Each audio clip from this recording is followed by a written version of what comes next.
3, 2, 1. Done. Hello guys, and welcome to the Nerds World podcast. You're joined today by me, the World of Heroes, aka Lewis. I'm DCM Comics, my real name's Peter. I'm Red Robin Tim Drake, aka Devon. Where the fuck's Ben? Guys, I'm here. I'm DCEU MCU 8710, but my real name is Ben. Hey guys, it's me, Lewis, aka The World of Heroes. I would like to apologise, but this part of audio got really badly corrupted during the filming. I know what happened, so it shouldn't happen again in any of the future episodes. Once again, big apologies. We cut out the first story, which talked about Leonardo DiCaprio reportedly rumoured to be playing the Joker in the Joker origin film, but we had to cut the story, so it just kind of transitioned straight into the next story that we had along that didn't get corrupted at all. But as I say, we know what happened, and I'm going to fix it next time. Sorry for all you watching if you were interested in us doing that story, but there's nothing I can do. So we did have to re-record intros and everything, so thanks anyway. Another good topic to discuss now, let's move from DC to Marvel, would be that the writers of Spider-Man Homecoming, they're coming back for the sequel, apparently. And to be honest, I don't know how I feel. Like, I don't know about you. More school, Peter. More school, Peter. Yeah, but no, I like the high school part. Like, I think that makes Spider-Man more relatable. But like, don't get us wrong, I love Spider-Man Homecoming. It's in I think it's got to be my top 5 favorite Marvel movies, MCU movies. But we've done it. I think mine was number 3. Yeah, I think mine was 3 or 2. Mine was number 1. But I just think that it didn't have enough action sequences in it, which, because when you think of a Spider-Man movie, you think of the fight between Spider-Man and Green Goblin, or the Spider-Man Doc Ock train fight, or the Spider-Man Venom Sandman thing. You have the Spider-Man and Lizard, you have Spider-Man and Electro at the end. But in Spider-Man Homecoming, you have the Vulture scene, but it's incredibly short. It's 10 minutes long. It didn't have a main action sequence where you left the cinema and you just went, that's the best part of the movie. Because and that's the thing with them, when he wrote in Vulture, with the biggest part that I didn't, which I was is the fact that when you first think of Spider-Man villains, Vulture doesn't come straight to mind. Yeah. Anyone else want to see a Spider-Man to be fair, though, film with Kraven the Hunter? I think Kraven. I really want him to be in, if not the sequel, the third movie. To be fair, though, I can't see him as a leading villain, though, as a main villain. Not a leading villain. No, with someone else, that would be perfect. Yeah, Devon, Sinister Six. I think that's what they're setting up. I want them to see Sinister Six. That'd be so. I was going to say is one thing about it. You know how when they were like, oh, he has Michael Keaton, he's going to be the Vulture. Everyone panicked at it, but his Vulture was possibly the best villain in the MCU. Due to that car scene where he turns around and he's you saved my family. I'll give you honour. You're going to go in there, you're going to show a good time, and you're going to leave us alone. Devon, that's what I was going to say before. All the other Spider-Man movies have the big standout action sequences, whereas with Spider-Man Homecoming, you could say that car scene was better than the actual action sequence. Yeah. And that's good on the writer's part, but surely in a Spider-Man movie, in a superhero movie, you want to come out saying, oh, look at this action sequence where he fought the villain. How amazing was that? Yeah, because that's kind of the big thing about superheroes. Obviously, it's really for action. You want to see hero versus villain. Yeah, but obviously the story's important, but surely action should be as well. Yeah. We'll say that, but then there's movies like The Fantastic Four that was just... the story was terrible and had crappy action. 2 action scenes and Reed was doing everything. My biggest problem with Spider-Man Homecoming was the fact that when you come out of a film, most people should be saying, oh, my favourite scene was when he fought. Where when I say to a lot of people, what was your favourite scene in Spider-Man Homecoming? That's not it. Yeah, exactly. Most people say the car scene. When he walks through the window and Ned's there, Ned's just yeah. Can we talk about the wins of it though, like the good things about it? Because what I really liked about it, although it's a Spider-Man film, and it's it obviously it's not possible because you've got Iron Man, you've got even Spider-Man, but I like it how they've got it so grounded and so perfect. Like with Ned, he's a little nerd, and everyone kind of knows a nerd.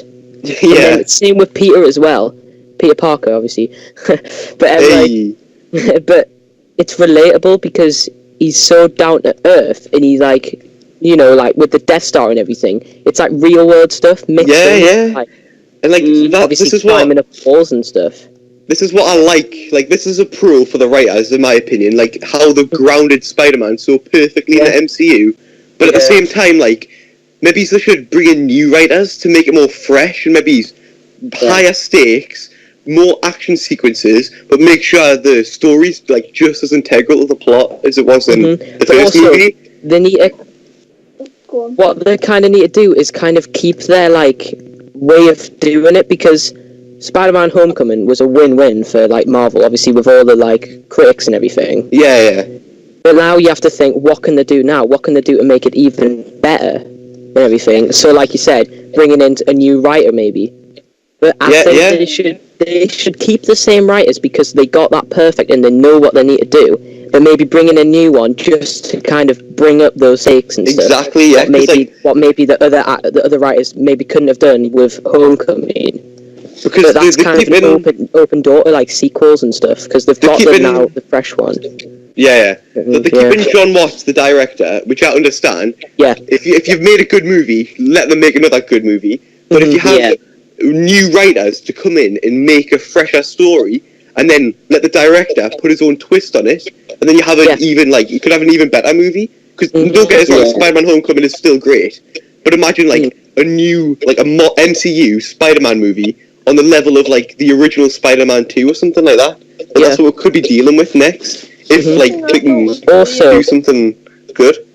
Honestly, what I would think would be a really good idea is if all Marvel Studios writers just met like monthly maybe when they're all writing scripts and stuff like that, just so you can say like even like the writers who are writing for Ragnarok can say, oh well, this could be a good idea in your plot for such and such.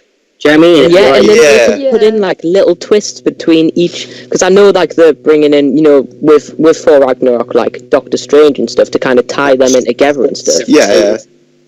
But if you like what you said there, Lewis, they can kind of pick off each other and kind of add little hints towards other heroes to kind of connect them. So these are in the same universe, and and that might mean better Avengers maybe because they would know of each other.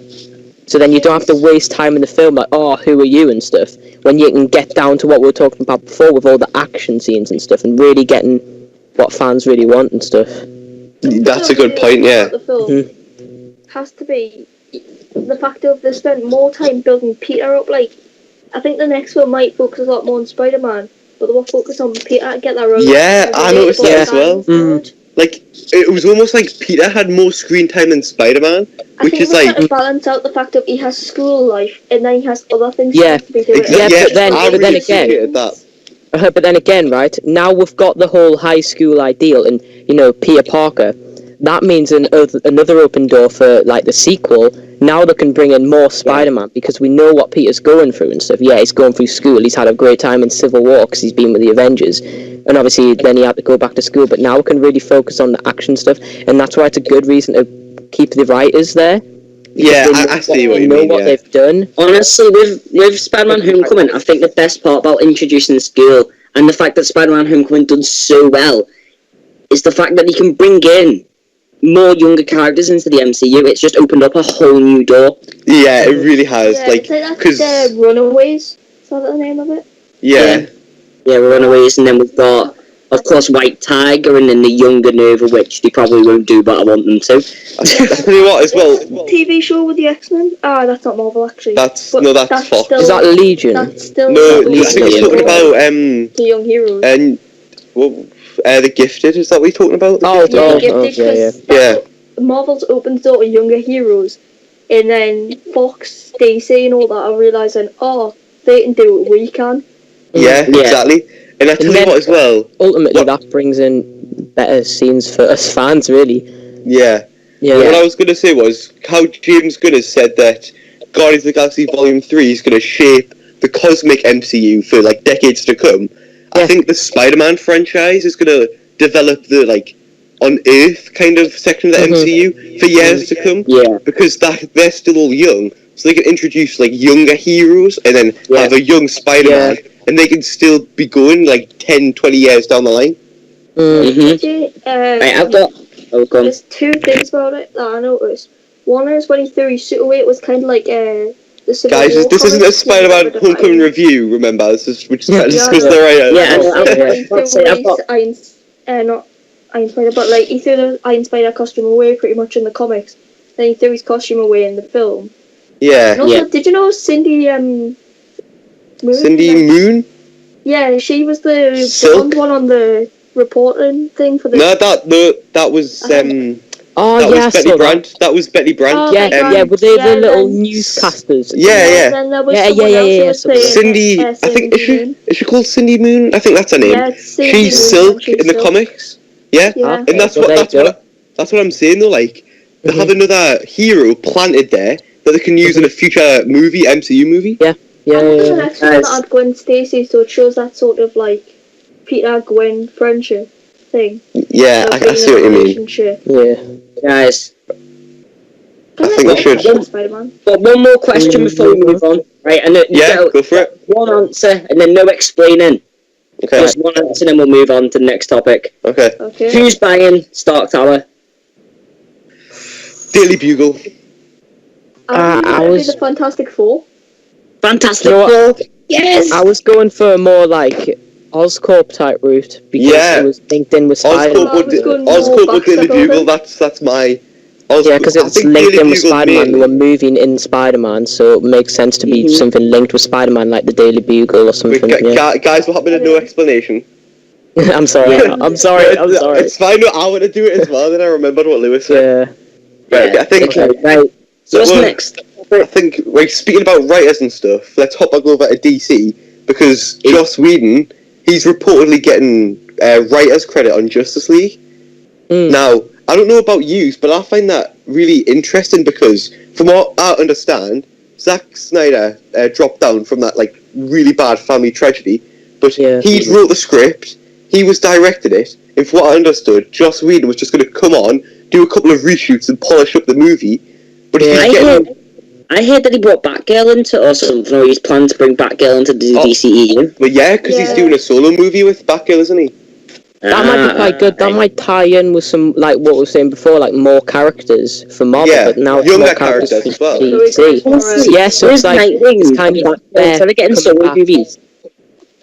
Chloe Grace. Instead of getting solo movies, it's just have a Batman movie. That would be good, but I don't know, because it might be easier, like, to introduce them individually and then bring them all together, like the Avengers. Chloe Grace. That'd be quite interesting. Batgirl. That's the thing.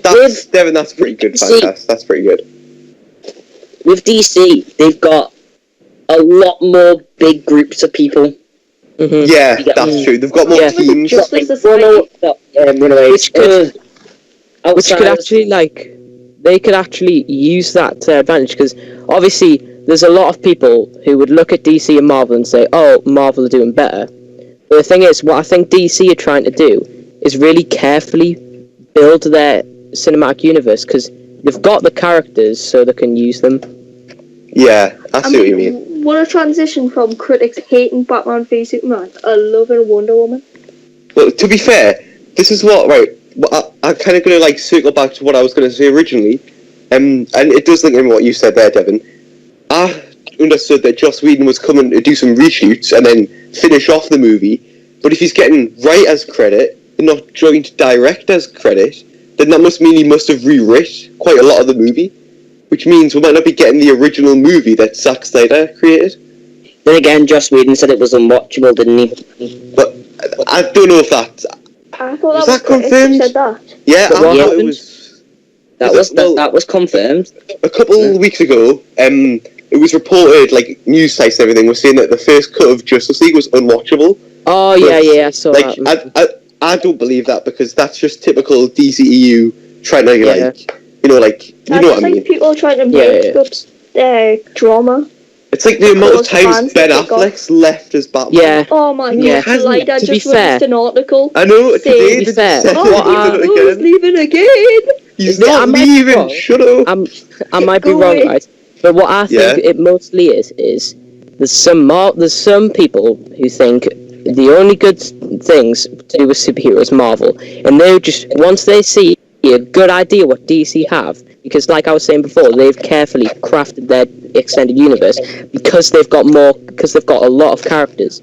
That everyone's just like, oh wait, this might, well, not everyone, but there's certain people who think, oh, this might affect Marvel's greatness, so I'm just going to make up some rumours, what everyone's going to believe, and it's just going to affect people. So I think people just need to kind of like, look, why is it so bad that we're going to have two entire cinematic universes full of superheroes and full of superhero movies and stuff? What's the problem there? I don't see a problem there. I'm buzzing for like the new films and stuff. Yeah. I can't wait for it. Like, I love the Avengers, but then again, we're getting a Justice League movie out. Great, yeah. I'm so hyped for Justice League, man. So am I. I've got no. I just love them both. Like, yeah, I've got favourite characters. But that doesn't mean I hate like universe or something. What were you gonna say, Devin? Yeah. I've just thought of something. If they're getting a Nightwing film and Jason's armour was in the Batcave, doesn't that mean Tim will be the Robin? Well, to be honest, right, I know you might hate this, saying your account name, but I wouldn't be surprised if they skipped, like, Tim, maybe he's already Red Robin or something, but they skip him, and then they go straight to Damian Wayne. Like, I see that happening. I know, because I know you hate Damian Wayne.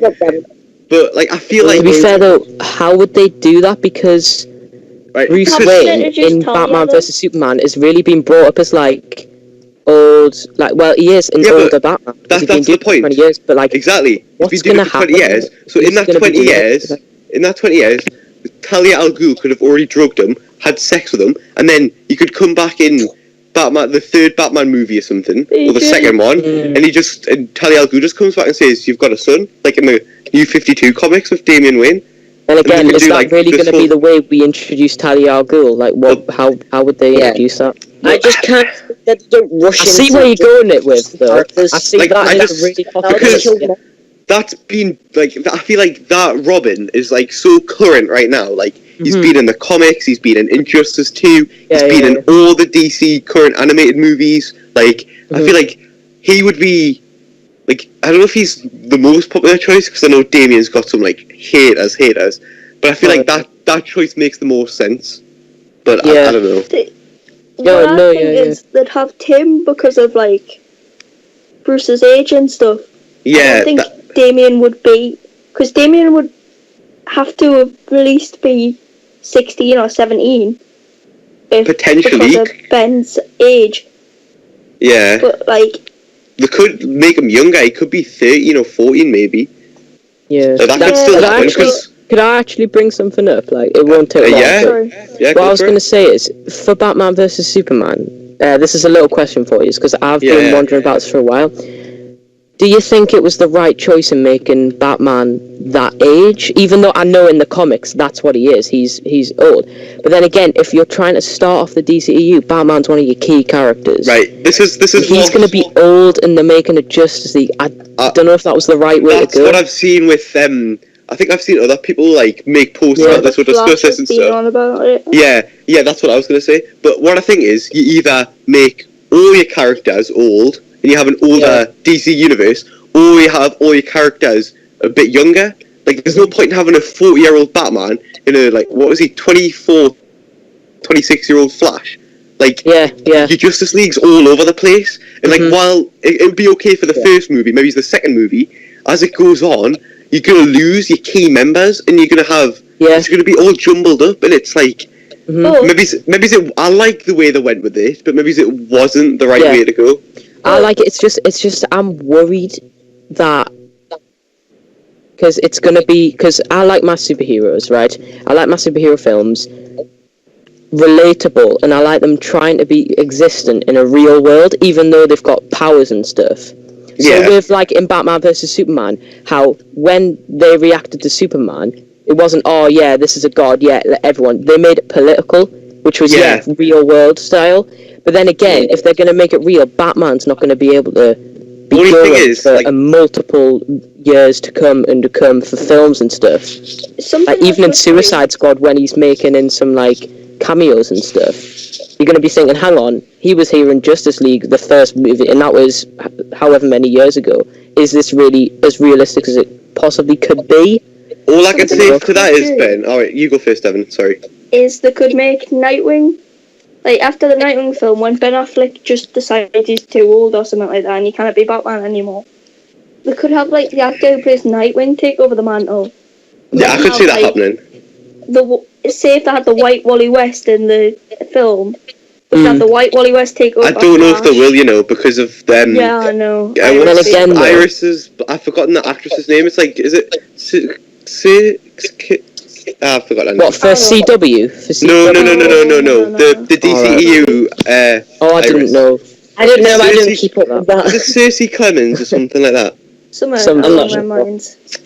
Yeah, she isn't white, so I don't think. Like, I mean, they could go with White Wally West and explain it somehow, but I think because of I think that might be quite cool to see, because we've got CW, we've got the Wally, who is. You know, I was always the person saying, why don't you make the movie Flash Wally and have the TV show Flash Barry, and then there's I don't know, because I think is for me, like, this is something you guys might disagree on.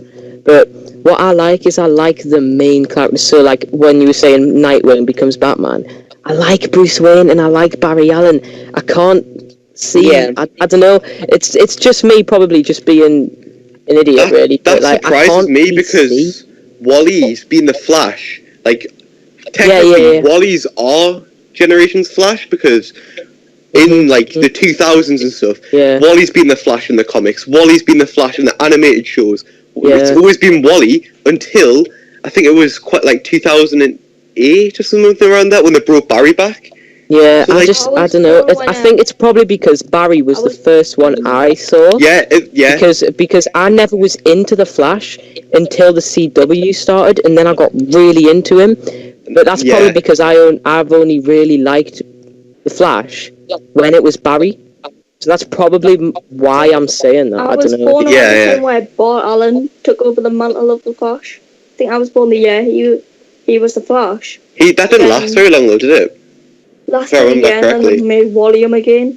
Yeah. Well, I was going to say, if you were born that year, then surely you wouldn't have been able to, like... just reading some comics in the hospital or something, just like, alright. Just popped out the room reading a bloody Flash comic. Oh, God. What's the next news? David, you were on about suicide before. Don't even go there. Alright. But I think... Are we going on to the next topic? No, I think to wrap up this whole topic... Batman Beyond should be a thing. Potentially. Down the line, maybe, if Nightwing takes over as Batman, and then you have the older Bruce Wayne, and then maybe you can have Dick step down, and then Terry or something, I don't know. Yeah. But, sorry, but to wrap all this up, what I was saying was, I think people praise Wonder Woman and everything, because this is like when you were saying, Devin, people praise Wonder Woman saying, oh, Zack Snyder wasn't involved. He was. Like, Zack Snyder was involved in the making of Wonder Woman, so you can't say Wonder Woman was good because Zack Snyder wasn't in it.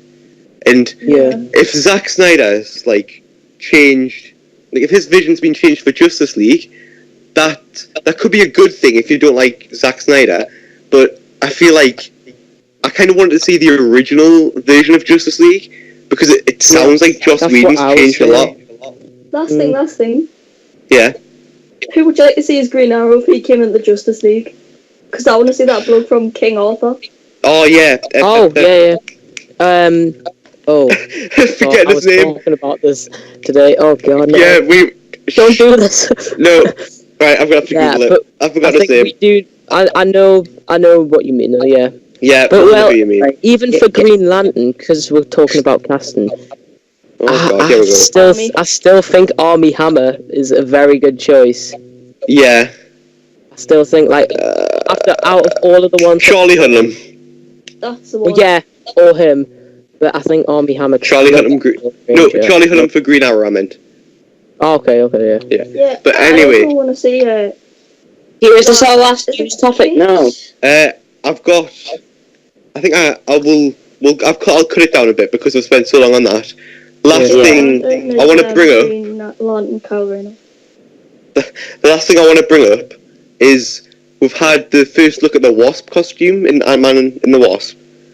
Now, like, looks nice. I really do like it, but I kind of agree with all the complaints. Like, I don't know if it's just that image, but it looks like they've drained all the yellow from the suit. Yeah, all the colour from it. Really yeah. cool with the Thing is with me though, like what you've been saying, like the Ant-Man's nice and red and colourful. Yeah. You've got that balance between black and red. Now it just And kind of looks like she's just And now in that cutscene from Ant-Man, you saw all the gold, I love that prototype suit. That was great. Yeah. It's just like, but now they've kind of just, costume. Like you said, drained all of the gold, and they've kind of just got this like dull, like it's almost, what is it, like a bronze colour, isn't it? Yeah. Sorry, Devin. Devin, what did you say? You said something. The costume, like the Wasp's costume, like the gold one and stuff. Yeah. What happens if that's like blowing up or something, or like I'm meant to be seeing Janet.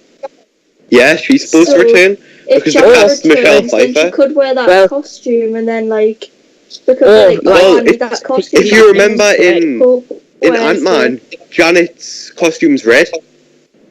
If you remember in Ant-Man, where you see her when she gets shrunk down. Didn't you say prototype suit? So that could have been the prototype suit, and like Devin said, it could have got broke or something. So they had to quickly make up that one. It could be something like that. Or they've just looked at the suit and went, right, we're going to upgrade the chest area a bit more. We're going to add sleeves to it. Maybe it could just be like an armor type thing. Yeah. I thought, hang on, let's add some armor, because obviously if they're going it's some speeds and stuff like. But I don't know. Small tiny gaps and stuff. You're gonna need some armor. Yeah, but that's why Devin. That's exactly why I think they would have covered it, because if the skin, like, they must have some complications of skins showing. Done it. My biggest point, I think. Yeah, Lewis, what were you saying? The biggest point that I think they'll still use the other costume is these costumes aren't cheap to make. That's what I was thinking. Yeah, but to be fair, we're not talking about a CW show here. Like a CW show, they create a suit, then they're gonna use it. But with a movie, they created a suit 2 years ago. Do you know what they've probably done? They probably took that suit, give it a new paint job, and added sleeves to it. Like, it's probably the same suit. Like, if you look at it, it's got the same patterns on it and stuff. It's just they've changed, like, reason for that. Where are the wings though? They'll be retractable, I think. Yeah, that's what I was thinking. Yeah. Because, like, it would be a bit ridiculous if she goes, because I'm pretty sure she's going to go giant in the movie if Ant-Man is. Imagine a Wasp with bloody giant wings. I don't think that's going to happen. So I'm guessing she can only access them when she's, like, small, like in the comics. Size though, and she started, like, fucking creating storms and shit. That'd be pretty dope. Yeah. Something I noticed. So she'd be like, Bath Alicia! Bath Alicia. You know that, like, the whole thing about Giant Man and stuff? Yeah. The one about them having two giant men. That's what they said, so, and then the actor that played Goliath. It's Goliath, yeah. So I don't think it's Perry White from... It's Perry White from... Yeah. Lawrence Fishburne. Yeah, I heard that, yeah. Yeah, so I don't see why, that. Because we should just have them two and then not Wasp going giant. That's true, but then again, like, I'm not going to say I'm like certain. I'm almost positive Wasp's going to go giant in the movie at some point. Mm-hmm. I feel like that's a missed opportunity. What they could do, right? Yeah. To be fair though, right? I've got 2 points here. Yeah. It took Ant-Man 2 movies, one and a bit movies to become giant. So maybe down the line, Wasp is going to appear in more movies and maybe she can go big. Because what I think they could do is they could kind of make, so like Devin, you said, how it was the two of them going giant. Wasp could kind of serve as a role type thing, like, you know, in Civil War when Ant-Man actually went into Iron Man's suit. Oh yeah. They could kind of do something like that with Goliath. They can kind of do something like that with Wasp and Goliath, if you know what I mean. So Ant-Man could be distracting him whilst Wasp comes in, and then that shows their teamwork. Well, that depends if Goliath... That would imply that Goliath's the villain. That's what I was thinking, because Goliath was always a hero in the comics. Yeah, he's a hero, yeah. Yeah, because Goliath... I don't know if you remember, but he was actually... Civil War? Like, yeah, he was the person who was killed in Civil War. And that's actually... It was the robot Thor, wasn't it? He was created. Robot Thor, that slammed the hammer down. Oh, see, I didn't know that. I presumed he was a baddie. No, he's a goodie, and this is what I think, like... That Yellow Jacket. Yellow Jacket. in the Civil War comic, he was killed, and that was the point where like all the teams were like, oh crap, there's actually high stakes in this. People can actually get hurt. Yeah. Oh well. Do you think that reminds me of something? So like, you know, in the Avengers kind of like preview type thing. Yeah. I think it was Kevin Feige. He was saying like Thanos shows us why he's the baddest villain. Yeah. Right? That's obviously gonna probably mean someone either gets hurt or dies. Yeah, like you said. I think it's Nebula. I think it's going to be Nebula. I don't know why that came to my head. I think that you kind of reminded me of that. The first quarter of Infinity War, I think, because Nebula left Guardians Vol 2 hunting for Thanos, she's going to get a Thanos. She's gonna take out like all of his like bodyguards or whatever, and she's gonna like they're gonna fight, and then Thanos is literally just gonna kill her, and that's when like the audience. That's when the audience is gonna be like, "Oh crap!" Like, he's gonna die. I don't think he's gonna do that. I don't think he's even gonna fight her. Like I reckon she's gonna get through all of the gods, and she's gonna go into the room that Thanos is sat in, and Thanos is just gonna kill her straight up. What I was saying, Ben, I didn't mean the Black Order. I didn't mean kill them. I just meant like the bodyguards. Yeah. Oh, yeah. That's what I was saying. I was just trying to think like they are in the movie, right? Yeah, Lewis is going to point. Let's try and try to bring it back on topic. Yeah. Right. I think we should probably wrap for a break. Okay. Yeah, and then hang on. Right. Okay, Devin. Yeah. 1980s Joker and Harley Quinn film meets in 1980s Ant-Man and the Wasp, but it's actually Yellow Jacket Ant-Man. So it's just a battle between Joker and Yellow Jacket to see who can beat their wife harder. Oh my Jesus! I was like, whoa! I was gonna go somewhere with this, and it's gonna be brilliant, and then just like, oh. No, because that's like Hank Pym's actually famous for smacking Janet, isn't he? Yeah. Oh. Yeah. Someone did it. Guys, I just want to say one more thing before we cut for the break, and it's a big thanks to Marvel Studios for supporting all the victims of Hurricane Harvey in Houston. They set up a charity, didn't they? That was great. Thanks to all the actors who got involved in. They're like, Marvel really do bring out the superhero type thing. They're heroes, really, aren't they? Speaking about that, changed like New York into Gotham for a day as well. Oh, I heard about that. Yeah, with kids with cancer. Charity, But at one point I want to say, like, in that video, like, obviously all the charity stuff, that's incredible, but you get a new look at a new Ant-Man suit, and you get, if you see the Wasp there, she has the bronzy colour, it's not yellow, in that video. Her suit's still that bronzy colour, so it mustn't be yellow. It must, I don't know. That really annoyed me with that video. It was all about that. No one mentioned the fact of, oh, look what Marvel are doing. It was all about, oh, Ant-Man's got a new suit. Look at his new suit. I know that. Yeah, it was kind of scummy how everyone registered it as that, though. I know I kind of just did that there, but obviously I wasn't trying to take it away anything from the charities. Yeah. I was just trying to point out because, like, everyone's saying that the Wasp suit could be yellow, but if it's not yellow in that video, I don't think it's going to be yellow. Anyways, sympathy to the families who've lost members. Yeah, definitely. Like, Hurricane Harvey is horrible. Like, it's shocking. Mm-hmm. But now I think what we should do now, the Defenders is going to be our last topic. So I think we should have a break now, get ourselves all back together, rest our voices and stuff, and we'll come back and we'll do a Defenders review. Oh yeah, I've got some good stuff. Well, for you, like 2 seconds. But for us, it'll be how long should we take? Like a half an hour break? Hello guys and welcome back. We just had a short break off of 40 minutes and now we're going to actually get into the Defenders review. I'd definitely say 40 minutes. Yeah, short break. It's fine. Only 40 minutes. Yeah, just a short one, you know. But, right. Okay, I think by now I'm pretty sure everyone's seen Defenders. It's been out for, 2 weeks now. So Yeah. I think we're going to go in all spoilers. So that's a spoiler warning for anyone now. Okay, so I think the first, I'll see if I can kind of go in chronological order.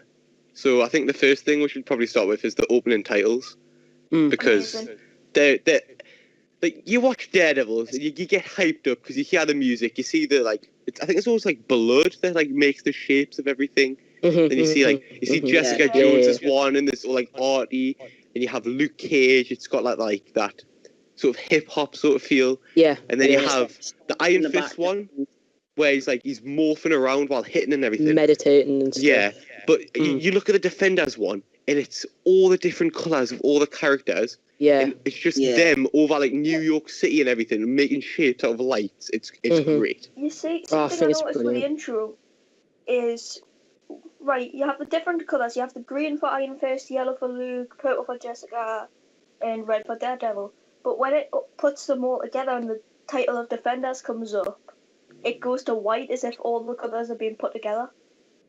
Yeah, that's quite cool. I noticed that as well. That's great. Yeah. What's something I noticed as well is the actual theme song of it. I can kind of hear everyone's own theme song kind of being put into that, almost quite discreetly. Yeah. So like at some points I heard Luke Cage type stuff. You know, when it's like it's I was just, it feels like the Daredevil kind of theme, but it's got the others mixed in there somehow. Yeah. Like, I don't know if that's intentional, but I can see what you mean. Like, that's that as well. Also, like, even just with the colours and stuff, and I think that this might not have been intentional or something I picked up. Peter, I think you said something like this. When it's like it's all about like the titles are like with New York with them in it. Like the and I think that might might just be a little hint, but like we're the Defenders of New York. New York, exactly. And I don't know. So it kind of automatically shows you that that's what they're doing. I think that's really cool. Did you notice in the intro where it was they put like Jessica and Daredevil? Daredevil. I think they had a thing in the comics. Yeah. They had Luke and Iron Fist for like Heroes for Hire. Yeah. Yep, I noticed that. That was great. That was brilliant. I noticed that as well. That was sick. Like, I just say as well, if you haven't seen Defenders, click off now. I've already did spoiler warning. Yeah, spoiler warning. Yeah, anyway, so I think moving from the colours from the opening titles and everything to the colours in the actual show, because it was definitely more prominent like at the start, where you were in Harlem, you had the yellow shader kind of over sort of Luke Cage. Almost like a filter. Yeah, and when you were in with Jessica Jones, her like apartment and down the street when it was dark. Quite pale. It was like a bluish, purplish filter kind of. And then Daredevil, like the light.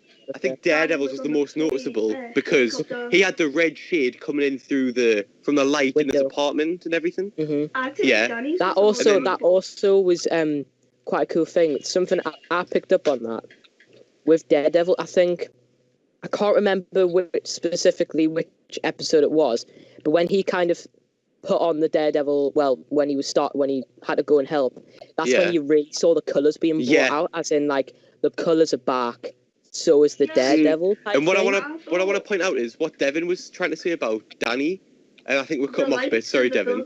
Yes, when he landed with Colleen in the helicopter, all of the the lights in the building were green. So that's a bit extreme, but I can see why they did it to like show the different colours. Yeah. Also, you know, right, the main villain. Sigourney Weaver's character, I think it's Alexandra or something. Alexandra, yeah. I wouldn't say she's the main villain. I'd say Elektra was.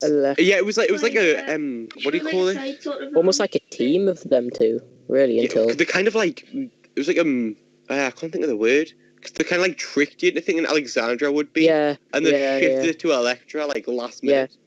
But sorry, Devin, what were you saying? Yeah, it was like but with her in the hand, all the rooms were white, showing that the hand was a full team. Team, They yeah. coordinate together.